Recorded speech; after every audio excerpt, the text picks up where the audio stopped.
Bonjour à tous, je vous fais une vidéo pour faire une vidange d'un 400 WRF de 1998. J'ai pas vu grand monde sur YouTube et Dailymotion qui faisait des vidéos par rapport à nos 400 WRF ou 426 YZF WRF. Donc moi je me suis permis d'en faire une. Donc pour la vidange, donc faut pas faire comme moi, faire le gros cochon, en foutre de partout, faut prendre un seau. On la laisse tourner sa moto pendant 5 minutes. On la laisse bien chauffer pendant 5 minutes. Pas de gros coups d'accélération, juste chauffer tranquillou. Après on l'éteint, on la met dans son garage, on met un seau. On ouvre en haut donc le petit bouchon, on l'enlève. On dévisse celui-là. Donc avant il faut acheter les petites rondelles, ou après. Donc il y a des rondelles en cuivre. On la dévisse, ça se vide. On laisse couler. Dessous, pareil, une autre vis qui se trouve ici. On la dévisse, on laisse couler.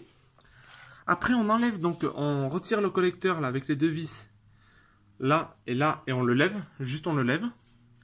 On le lève, on va atteindre le filtre à huile.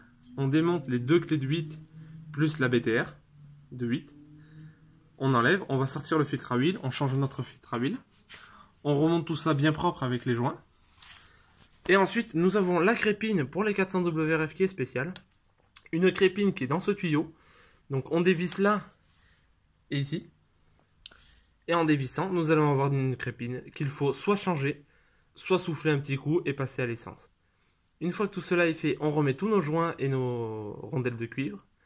On remonte tout et on remet selon la préconisation de la moto. Donc pour mon 400 WRF de 98 jusqu'à 2001, je vous dis pas de conneries, il faut donc, si on fait une vidange complète comme j'ai fait, il faut mettre 1,7 litre d'huile. Si on fait juste une vidange sans la crépine, une vidange normale, mais avec un filtre à huile, c'est 1,6 litre. Et si on fait pas le filtre à huile ni la crépine, ça sera plus que 1,5 litre dans la moto. Donc les 1,5 litre se règle par là. Il faut bien faire avec un petit bidon. Et après on fait notre niveau à chaud. On relaisse tourner la moto, remonter l'huile. On tire pas dedans. Et ça sera tout propre. Voilà. Je vais essayer de faire un peu plus de tutos par rapport à ça. Donc voilà, les petits tutos au frein, parce que je vais transformer donc ma moto avec mes roues enduro avec des pneus lisses. Donc je vais essayer de faire une petite transformation. Voilà, vous me direz ce que vous en pensez, et puis bonne vidéo à vous. Merci, au revoir.